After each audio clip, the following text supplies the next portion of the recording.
Howdy fellas, it's still colder in the creek right down here in Tennessee, and I hope you're staying warm, faring well where you are.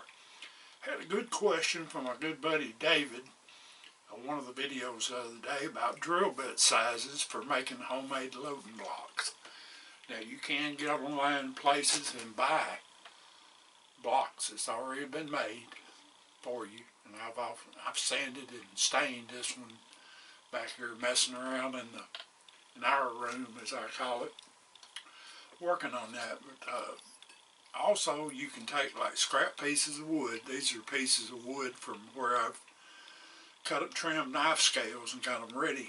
And if you got your drill bits and a drill, this one I kind of messed up a little bit, and maple is hard to work with, so you might want to try oak or something else. It's not as, the grain doesn't change as much, but you can do it with maple. But the thing of it is, it may not be the prettiest thing on God's green earth, but it will function. What you can do, if you'll notice on this one, I don't know how well you can see it, but those holes are chamfered or countersunk just a little bit right on the edges. And this is going to be considering a 10 thousandths underball and about a 15 thousandths, 18 thousandths patch for this to work properly. But since, if you don't have a way to countersink or chamfer those holes a little bit, you can take a good sharp knife like this one and go in those holes, go around the very top edge of them, and kind of bevel or chamfer that hole back off a little bit. And you know, you can make something, like I said, it may not be, and like I said, this maple, the grain changes on it so much that it's hard to get it real pretty looking, but you can get it where it will function. I know I made one and gave it to a friend of mine for his 36 caliber.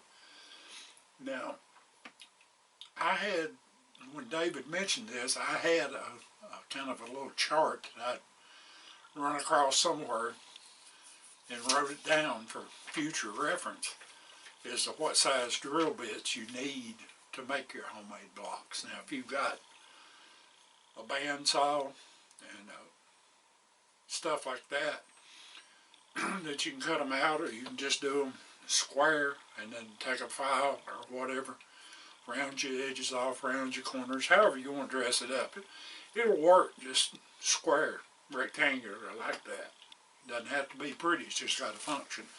And I might add too that there's not a whole lot of historical reference that they use loading blocks, but I guarantee you they probably did. Okay, what you're going to need is you're going to need a pretty extensive set of drill bits. You're going to have them in 64 sizes for a lot of your calibers. A 32 is going to be 21 64s. 36, pretty standard, a 3/8 inch. 40 caliber is 27 64s. 45 is 29 64s. 50 caliber, standard, half inch.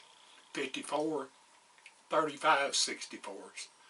58, 19 32nds. 69, 11 16ths, and a 75 caliber 3/4. So I'm probably going to try to put this in the description box under the video. Usually don't put a whole lot of information down there other than the usual standard stuff. But I may put that in there for those of you that want to do that. And you know, with the weather being nasty like this, now would be a good time to tinker around and try to make something homemade like this. Like I said, you can buy them, but you know, they're not really expensive, but I don't know, homemade stuff just a whole lot neater than stuff you buy. Anyway, I appreciate you watching, commenting, and your subscriptions. God bless you. Keep your powder dry, and mind your top knot puller.